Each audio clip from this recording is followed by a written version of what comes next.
right, y'all, moving on. Sha'Carri Richardson posted about being kicked off an American Airlines flight. Take a look. Y'all see him, right? Okay. Okay, but I'm sorry, it's not me. Okay, talk to him. No, ma'am, don't talk to me like that. I'm an adult. Do not talk to me like that. Do not talk to me like that. All right, Sha'Carri posted the video with this caption: "Tell me if I'll be wrong to pursue legal action against the airline at American Air. Not only did the man threaten me, but also an innocent bystander who simply just wanted a picture with me." Sha'Carri continued, "The disrespect I received would not have happened if I was one of them. One of them even stated, 'Good luck with your ban.'" Q, what do you think about this? You know, I don't know what the situation was. She probably was in the right. You know, we see these flight attendants cutting up all the time, but this is the thing I want for Sha'Carri. When you are a public figure, you've got to understand what your reputation is and what your image is. And I think that this is something that she should have just kept in her camera roll, because as of now, her reputation is that she's problematic. She's troublesome. She's always getting into trouble. And while she just may be the victim in this situation, it just doesn't help the narrative. And she really didn't gain anything by posting it. So if I was her, I would have kept this in my camera roll. Okay. Al, what do you think? You know what, Claudia? This is a true example of cognitive dissonance. Sha'Carri Richardson, unfortunately, is super talented. She's dope. She's a beast on the track. She's beautiful. She seems to always find controversy, though, and she appears to, in her mind, not figure out why. From what I could observe, and according to the incident report, it was not about race. It was about her not following the airline guidelines, which was your phone needed to be into airplane mode.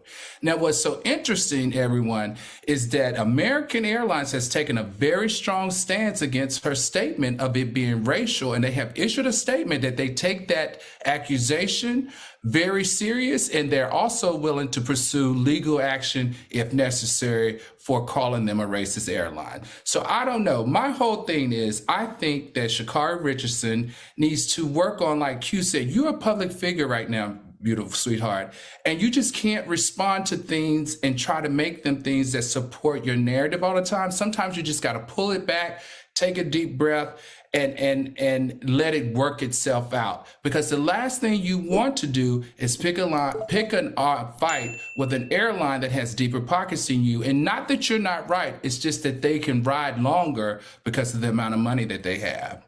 Yeah, they can definitely do what they want. I'm going to say this about Sha'Carri. You know, when you get, like, maybe you do something wrong one time, right?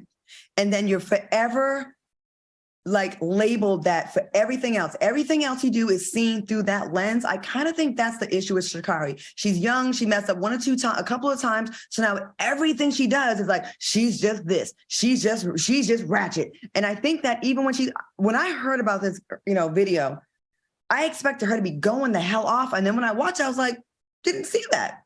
Mm-hmm. The story that I saw, that I read, was she was asked to go on airplane mode, and she did. And then the flight attendant was all up in her video. She was recording herself, which you can be on airplane mode and record yourself. And that's when it went left. And you do not. So I kind of feel bad for her, because she's probably always going to be judged by messing up and not going to the Olympics for smoking weed after her mother died. And I think she's damned if she do. I think people are not siding with her. I don't think that's fair, though. I don't know.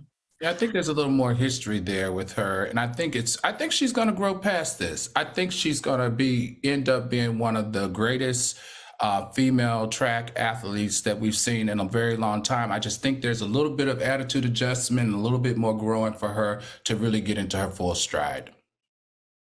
Did you think she had an attitude in that video?